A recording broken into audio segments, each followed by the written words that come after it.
This is Standing Watch. And now, Evangelist Norbert Link. Greetings, everyone, and welcome back to our Standing Watch program. This world is corrupt, and this includes the United States of America.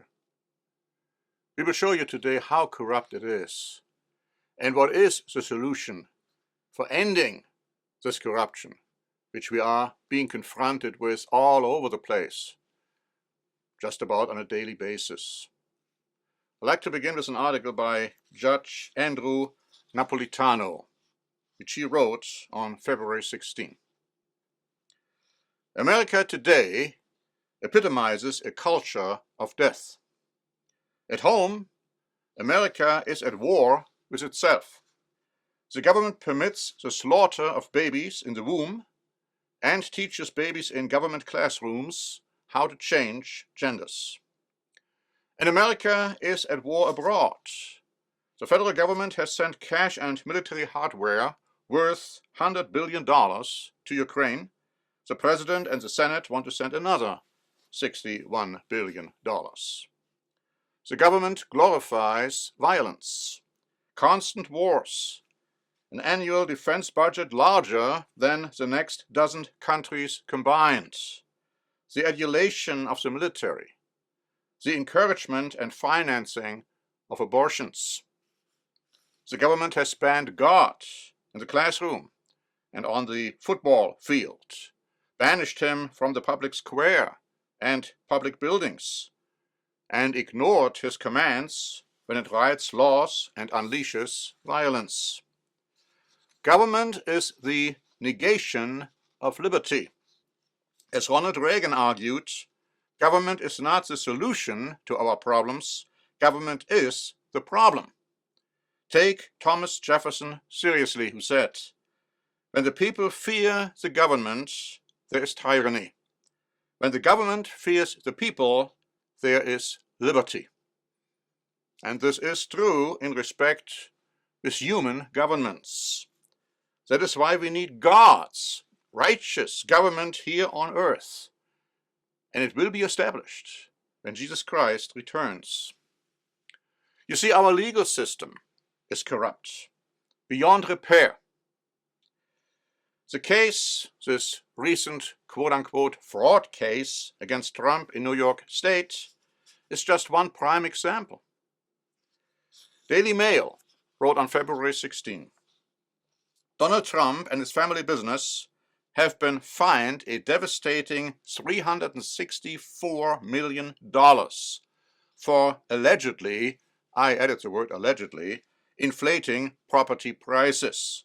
Judge Arthur Engoron also banned the former president from serving as a director of a company in the state for 3 years. And he also defined his 2 sons for millions of dollars, and of course the organization. Engoron's appraisal, just to give one example, of the Mar-a-Lago property was ridiculously low, was totally false. And every objective appraiser confirms this, which means that his findings, that his judgment, were wrong for that reason alone. The article goes on to say, Trump complained about the unfairness of the judgment. Of course he would. The justice system in New York State and America as a whole is under assault, he said, and of course it is. And again, we should all be able to see that very clearly. In fact, in this case at hand, there were no losses, no damages, no detrimental reliance, and no victims. The case was brought under a statute which has never been used in such scenarios, and in its application, it made the whole thing blatantly unconstitutional. You see, tort law requires harm. We are talking about a duty to the plaintiff, a breach, causation or detrimental reliance, and damages. Now, this has been the law in the United States of America for over 600 years. None of that existed here. Banks didn't sue. They did not claim harm. They had no losses. They did not rely detrimentally on Trump's representations. In fact, they told the court that they independently evaluated the assets and were satisfied with Trump's valuations. By rejecting established legal principles, this case has done much harm to the rule of law. As Judge Napolitano wrote, and he continued, the government enacted a statute that permitted to claim harm where none existed, and then steal from a wealthy entity. And a judge, sworn to uphold the Constitution, lets the government get away with it. And I like to add, he didn't only let them go away with it, he participated intentionally and willfully in this scam, which was allowed by a crooked system. Newsmax wrote on February 16. Former acting U.S. Attorney General Matthew Whitaker criticized New York Judge Arthur Engoron's ruling, stating it is a, and I quote, ridiculous judgment by a ridiculous judge. This judge decided the case, he went on to say, on the paper filings and didn't even take any witnesses or evidence or challenging any of the evidence that was presented by Letitia James, the Attorney General of New York. This judge violated many rules and trial procedures, he said. Now let me ask you, how can a judge like this be allowed to preside over a case like this? His prejudice has been blatantly obvious. He should have been disqualified from the outset, or as a reasonable and ethical judge, he should have recused himself. He didn't do so, so he could render blatantly wrong, as Whitaker said, ridiculous decisions. And the same is true for the prosecutor, Attorney General Letitia James. I mean, she made it very clear that she was out there to get Trump. That was her goal. And they worked together very, quote-unquote, successfully to accomplish that goal. She should have been recusing herself, or she should not have been allowed to even bring that case in the first place.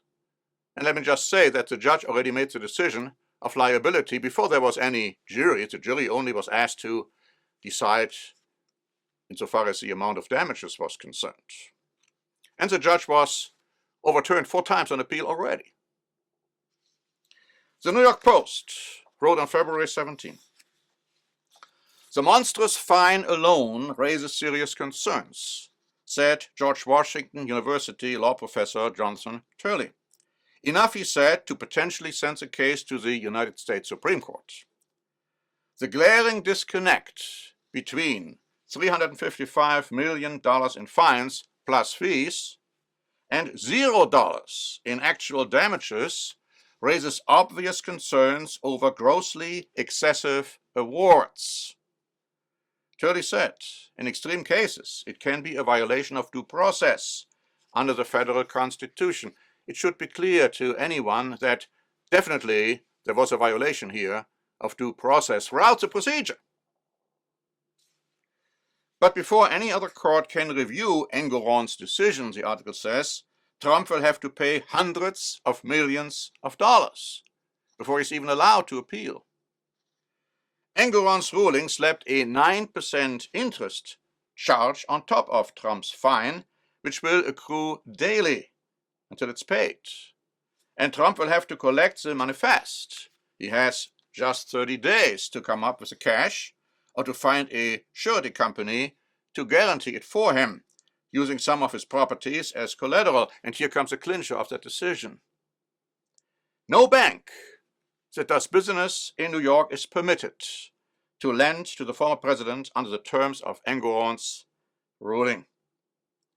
By imposing an astronomical award, Engoron made it difficult to even appeal the decision, Turley said, calling it one of the most insidious aspects of the ruling.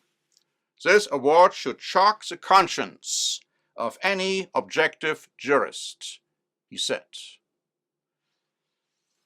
Now, the attempt to destroy Trump through this blatantly political and appalling decision should be obvious, in my opinion, to any objective observer, but I've read articles by quote-unquote jurists trying to defend this indefensible judgment. The only goal of judge and prosecutor in the New York State case was to get rid of Trump as a challenger to Biden. It was reported that Trump owes another $87,500 in interest per day.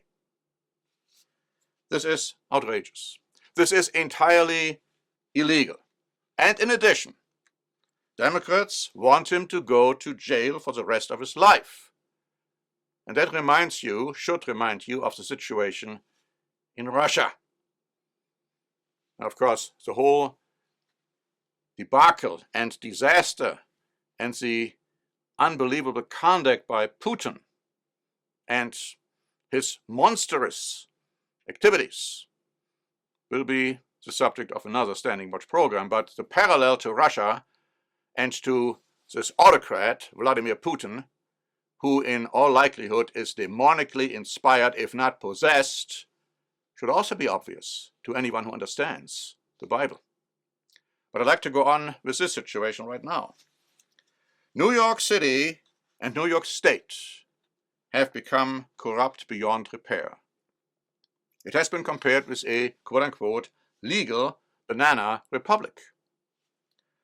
Now, this is true not just for New York State, it is also true for many other states in the United States, and not just in the United States.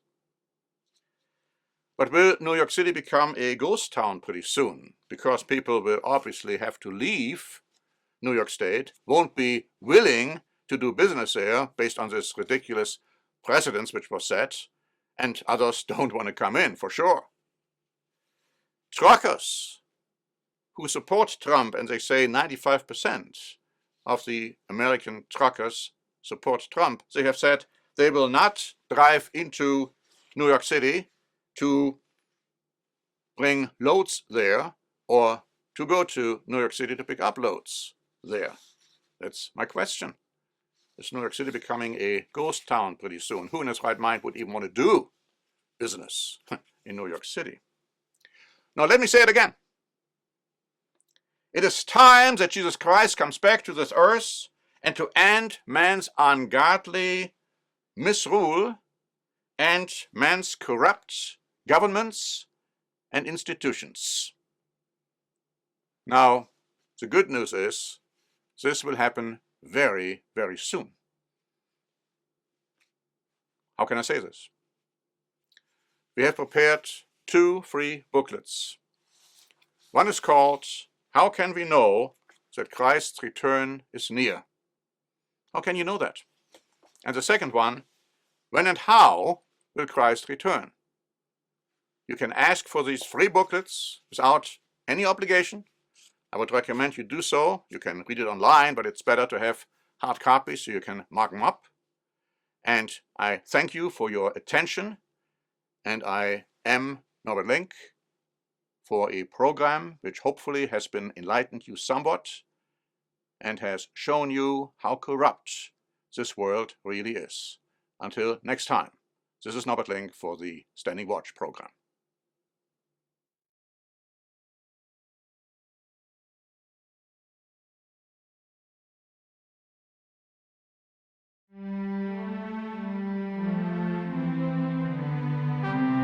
Standing Watch is a presentation by The Church of the Eternal God, P.O. Box 270519, San Diego, California 92198.